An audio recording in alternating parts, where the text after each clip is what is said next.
সুপ্রিয় দর্শক শ্রোতা, আজ আমার নিজের কথা নয়, শেখ হাসিনাবিহীন বাংলাদেশে কেমন আছেন, যারা বিএনপি করেন অথবা খেটে খাওয়া মানুষ, তারা কি বলছে সে বিষয়গুলো আপনাদের সঙ্গে শেয়ার করতে চাই। আমরা প্রথমে একটা ভিডিও ক্লিপ শুনি। আমার গোষ্ঠীর সবাই করে দিই, আমার বাতে করছে কিন্তু আমার ডলার ছেলে বন্ধ কাছে সেই লোকের কাছে নিয়ে এভাবে দেখো না মামলার ডর দেখা কে কাছে কি করে। উনি বলছেন যে আমার গোষ্ঠীর সবাই বিএনপি করে, আমার ভগ্নিপতি জেল খেটেছে, তারপর বিএনপি এসে আমার কাছে চাঁদা চায়। আসুন আমরা আরেকটা ক্লিপ দেখি। আমি উঠতে বের হয়েছে, ঠিক আছে, আমার বাসা এখানে। আমরা আপনাকে ওই প্রসিকিউশন দেওয়া হয়েছে, আমি এখানেই করবো, কোন থানায় আছে সেটাই করবো। তাহলে কোন থানা জানতে নাই, আপনি আপনার ভাইকে জিজ্ঞেস করেন।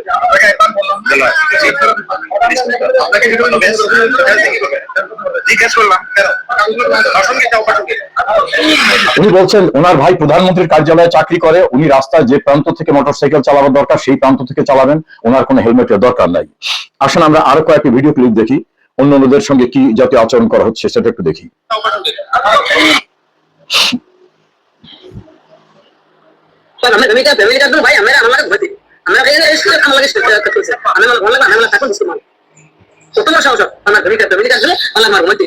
ফ্যামিলি কার্ড দেবার জন্য তার কাছে যে অনৈতিক প্রস্তাব দেওয়া হয়েছে সেটা তিনি প্রকাশ্যে বললেন। রাস্তায় কি অবস্থা সেটা একটু দেখি আমরা। মানুষ মরেও না আরে পাম্পে পাই না তেল, আমেরিকার দেশ বেচিয়া দেখাইতেছে খেল নয়া বায়ুস। লাইনের পর লাইন তেল পাচ্ছে না গাড়ি যারা চালাবে তারা। এখন আমরা আরেকটি ভিডিও ক্লিপ দেখি। নামাজ রোজা হজ যাকাত করে বেহেশতে যাবে নাকি? এই ভুয়া কথা শুনবেন না। শিক্ষামন্ত্রী বলছেন নামাজ রোজা হজ যাকাত করে বেহেশতে যাওয়া যাবে, এই ভুয়া কথা শুনবেন না। শিক্ষামন্ত্রীর কাছ থেকে এটা কি আমরা আশা করতে পারি? তেমন কথা তিনি বলছেন। ফরিদপুরে ফ্যামিলি কার্ড ও বিধবা ভাতার প্রলোভন দেখিয়ে এক বিধবা নারীকে আবাসিক হোটেলে ধর্ষণের অভিযোগ উঠেছে। এই ঘটনায় মঙ্গলবার রাতে ফরিদপুর কোতোয়ালি থানায় মামলা করেছেন ভুক্তভোগী ওই নারী। বুধবার বিষয়টি জানাজানি হলে এলাকায় ব্যাপক চাঞ্চল্যের সৃষ্টি হয়। পুলিশ ঘটনা তদন্ত ও অভিযুক্তকে গ্রেপ্তারে অভিযান শুরু। আসুন আর কয়েকটা ক্লিপ আমরা দেখি। গতকাল বরিশালে 28 লক্ষ টাকা জমি বিক্রি করলে স্থানীয়রা চাঁদার দাবি করে এমন একটি অভিযোগ উঠে আসে। ভুক্তভোগী নারী সদস্য জানান, কয়েকদিন যাবৎ জমি বিক্রি করার কথা উঠলে স্থানীয়রা চাঁদা দাবি করে। তিনি বলছেন যে 28 লাখ টাকা জমি বিক্রি করছেন, এ কারণে তাকে চাঁদার জন্য চাপ দেওয়া হচ্ছে।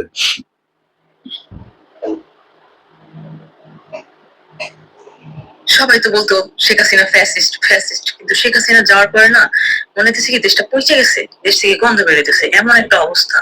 আর সব দিকে কি একটা মানে আতঙ্ক, ভেজাল, হানাহানি, মারামারি, বিশ্রী একটা অবস্থা হয়ে গেছে। কেন রে ভাই, তোমরা তো সুন্দর বাংলাদেশ গড়ার জন্য ক্ষমতায় আসছো, সুন্দর বাংলাদেশে এই যদি নমুনা হয় তা আগেই ভালো ছিলাম। এই নারী বলছেন আগেই ভালো ছিলাম, অর্থাৎ শেখ হাসিনার আমলে যে ভালো ছিলেন সেটা তিনি বলছেন। আমরা আরেকটি ভিডিও ক্লিপ দেখি, ব্যারিস্টার রুমিন ফারহানা কি বলছেন। ওরা বুঝতেই পারছে না যে ওরা আসলে এতদিন মারধর খাওয়ার পর ক্ষমতায় গেছে তো, এবং খুব যে একটা মানে তাদের কোনো বিরাট কন্ট্রিবিউশন হয়েছে বা তারা একটা খুব সহি পথে আন্দোলন করে ক্ষমতায় যেতে পেরেছে, ব্যাপারটা তেমনও না। সো তাদের কাছে এটা একটা মানে পড়ে পাওয়া চোদ্দনের মতন। প্রতিদিন ঘুম থেকে উঠে একজন চিন্তা করে, আরে আমি তো মন্ত্রী, আরে আমি তো প্রধানমন্ত্রী।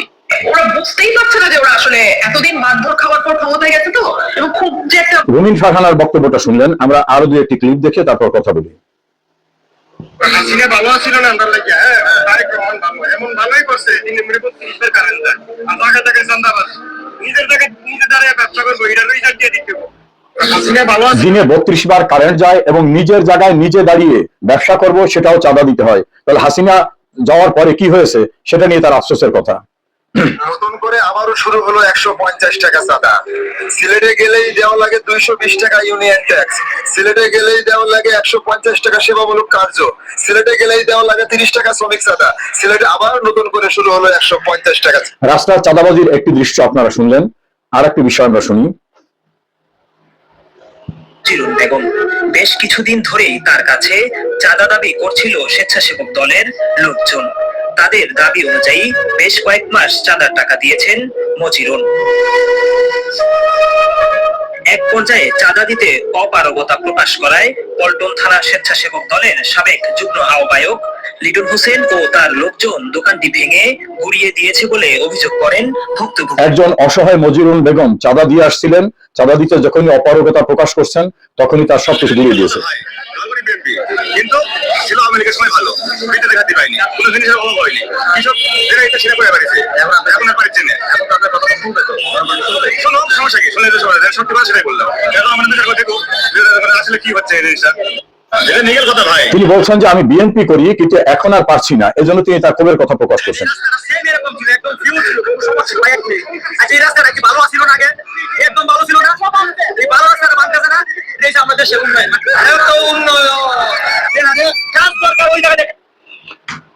আমি কতগুলি ভিডিও ক্লিপ যেগুলো বিভিন্ন সামাজিক যোগাযোগ মাধ্যমে এসেছে তা আপনাদের সামনে উপস্থাপন করলাম। কেমন আছেন বাংলাদেশে? শেখ হাসিনা বিহীন বাংলাদেশে কেমন আছেন?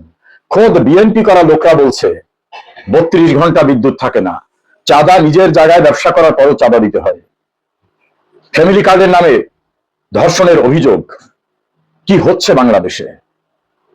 যেখানে নিরবিচ্ছিন্নভাবে বিদ্যুতের সরবরাহের ব্যবস্থা করেছিলেন শেখ হাসিনা, গ্যাসের ব্যবস্থা করেছিলেন, আইন শৃঙ্খলা পরিস্থিতি নিয়ন্ত্রণে ছিল, এখন বিদ্যুৎ মন্ত্রী বলছেন আমার কিচ্ছু করার নেই। ব্যারিস্টার রিজাউল করিমের গুরুত্বপূর্ণ বিশ্লেষণ। পরিচালনা আর বর্তমান অবস্থা। কেমন আছেন বাংলাদেশে?